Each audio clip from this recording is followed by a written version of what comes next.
these pressures are just too much for one person to handle. If they can't turn to the fans for help, and if they can't turn to their partners for help because fans get mad at them for having partners, then what are they stuck with? The management group. But what happens if these idols can't even rely on the management groups to protect them or to give them the proper resources to stay stable? If we keep going down this rabbit hole, things are going to get worse. And we're already seeing that in the K-pop industry. For those of you guys who aren't aware of how the K-pop industry works, there are a couple of entertainment groups that debut K-pop idols in groups. And there are some that are like the top most famous idol entertainment groups who have found a lot of success. JYP Entertainment, there is Hybe Corporation, YG Entertainment, is it Hybe? I just call it Hybe Entertainment. And SM Entertainment is considered like the big three companies. Some of their artists SM? I thought YG was considered SHINee, EXO, Red Velvet, and of course their debuted group Rise. SM Entertainment is under a lot of fire for allowing this type of toxic behavior because very often these K-pop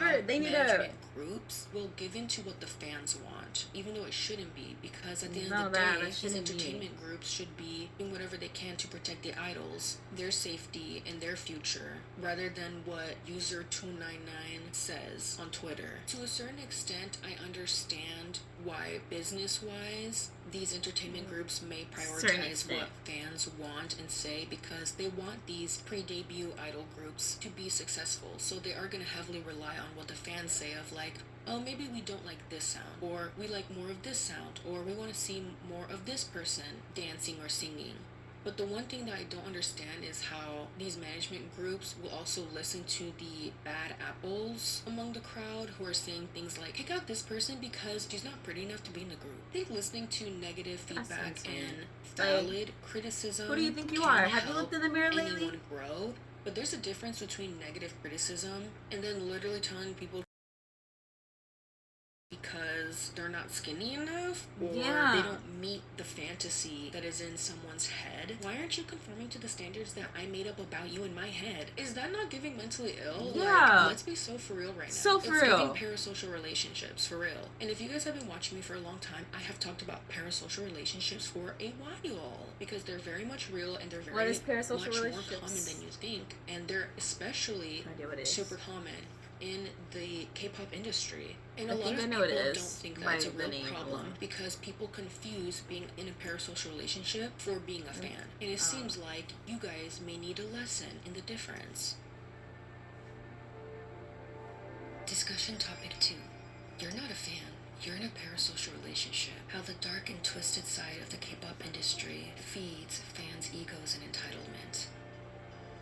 Even outside of K-pop, this can happen to anyone with anything from anywhere. The difference between being a fan of something and being in a parasocial relationship with something or someone lies in the deep nature of the emotional connection and investment in said celebrity or person or whatever. First, being a fan. Being a fan means that you enjoy someone's artwork. You enjoy what they stand for. You like them. You enjoy their content or work. It could be music, acting, kayaking, I don't know. But many times their admiration is based on an appreciation for the person's talent, creativity, and hard work that they put into their content or artwork in general. Casually and or intensely, they understand that this interaction is one that is fan and celebrity based. They have their own individuality outside of this person and can live regularly if this person changes their hair or decides to get into a relationship. And that, my friends, is how you can be a fan. Sounds easy, right? Well, you'd be surprised at the amount of people who feel it this very easy thing to do. Parasocial relationships look a lot different. In a parasocial relationship, fans go beyond admiration. They not only feel a personal connection to this celebrity or influencer, but they also feel a very strong emotional attachment to the celebrity, even though, again, it's one-sided, which can lead to feelings of entitlement or feelings that that person also knows you. The fan often believes that they know the celebrity on a personal level, almost as if they're a friend or even a boyfriend or partner. The relationship can become deeply ingrained in the fan's emotional life. There is no individuality. It can influence their mood. Everything that the celebrity does can influence this person's mood, their thoughts, how they go about their day. They're affected by the celebrity's perceived emotions, successes, and failures as if they are personally involved in their lives. And this can lead to premeditated resentments, unrealistic expectations, and strong feelings of disappointment and even betrayal when the celebrity or artist or whatever doesn't act the way that the parasocial person wants them to. And that sounds like this situation right now. A lot of these toxic fans aren't fans. They're in a parasocial relationship with these celebrities and idols. Sorry, my arm hurts. I didn't work out, but I did a dance with a lot of arm movements and stuff. And so now my arm hurts. In their head. Because in their head, these idols are meant to be cute and innocent, never make a mistake, to be perfect, to basically be this entertainment robot and nothing else, that when this idol decides to wear something that's different, switch up their aesthetic, get into a relationship, or anything of that sort, it triggers in parasocial relationships because they want that person to remain the same.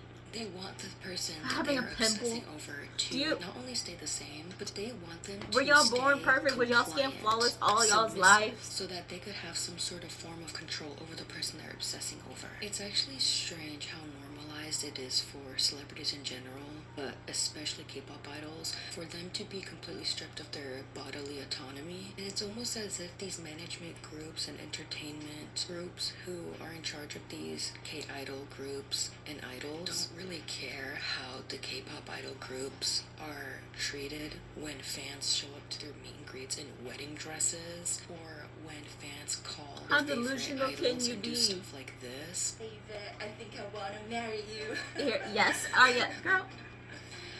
You have two choices. Yes or yes. Well, I'm the rest for being too hot. You have the right to remain sexy. But everything you say can and will make me blush. So, put your hands in the air and come to kiss me. Call the police. We need to call the police. Like, bro, clearly they're uncomfortable. Look at his face, says it all. Fantasy in order to spare the feelings face of says these it all. delusional fans, and it's not fair. They're not allowed to break the illusion of being a perfect idol. In the mind of a fan, it simply just looks like Senhung was a young man who, before turning into a K-pop idol, had a life, had a girlfriend, was being young. And obviously smoking isn't the best thing for any of us to do, but everyone does mistakes when they're young. And it's just not that big of a deal. But to someone who's in a parasocial relationship, looks at that cigarette as a bazooka. They look at that picture of him kissing another girl and feel like they were personally cheated on. The way that they translate things in their brain is not the same as what is happening in reality. It kind of reminds me of when K-pop fans in Korea were going crazy about Suga from BTS getting arrested for a DUI. People on the internet were freaking out, calling him a horrible person, that he's a bad example. When in reality, bro, okay, I'm trying to be serious. When in reality, he was just intoxicated on a scooter.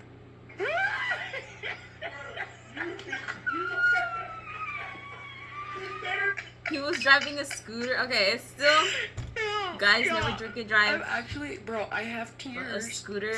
I have literal tears, bro. Guys, look. It's not cool to drink and drive, okay? Obviously, if you're planning to get intoxicated, or if you accidentally get intoxicated because you lost track of how many drinks or whatever you were taking because you were just trying to have a good time or whatever, you should probably get someone else to transport you somewhere, or you should probably just stay where you're at until you feel better. But let's be so for real right now. People were acting as if the man ran over 15 grandmas. Thankfully, he was safe. Everyone was safe. Yoongi doing this did not deserve the exaggerated ass response that K-netizens and toxic K-pop fans gave him, because they also set him death funeral wreaths demanding that he also get removed from BTS, which first of all ain't gonna happen. Second, girl, let's calm all the way down. I swear, y'all have your favorites and pick and choose who gets to get canceled or not over the weirdest things. Meanwhile, there are actual K-pop idols who are dating people who are extremely problematic, and y'all will stand the actual criminal and not be doing this much to get them kicked out of any groups or anything. It just doesn't add up, okay? Also, the fact that the whole funeral wreath flower things is like something that has happened more than once is crazy to me. I swear, a K-pop idol could sneeze wrong and y'all will be like, death. And the fact that none of these entertainment groups are doing nothing about it or telling fans like, hey, you should probably not send literal death threats to our idols is like actually insane to me. It's almost as if a lot of these management groups are kind of like, well, see, this is what happens when you disobey. Bro, these idols literally are the reason why y'all are rich. They deserve to be protected and respected, especially when the situations aren't even as bad as other situations out there right now. If management companies and fans keep letting this behavior slide, who knows where that could lead to? Who knows how bad it can get? 다시 번역해드릴게요. 영상을 다시 볼 때마다 언니는 행복해요. 언니는 즐겁지 않지만 오늘을 만날 수 있다는 생각이 기대되고 지금 이 순간도 행복하고 그래서 오녀가 정말 고마워요. 원영이 팬이 될 수 있어서 너무 행복합니다. Final discussion topic. Bringing back the humanity in the inhumane way K-pop idols, celebrities, influencers, and more are treated. Everything a K-pop idol does is under a microscope. The way they look, their weight, their hair, the way they walk, the way they dance, the way they eat, the way they breathe. They can't even take a chant in peace without someone trying to rob that piece of chant to sell on eBay. Like, y'all get what I mean? Boundaries are so important to have just as a human being in general. Celebrities, influencers, content creators, people with platforms or fan bases, they also deserve boundaries. But for some reason, we have completely dehumanized these types of content creators, musicians, and artists to the point where there's a new attitude that I'm seeing a lot where it's like, well, you don't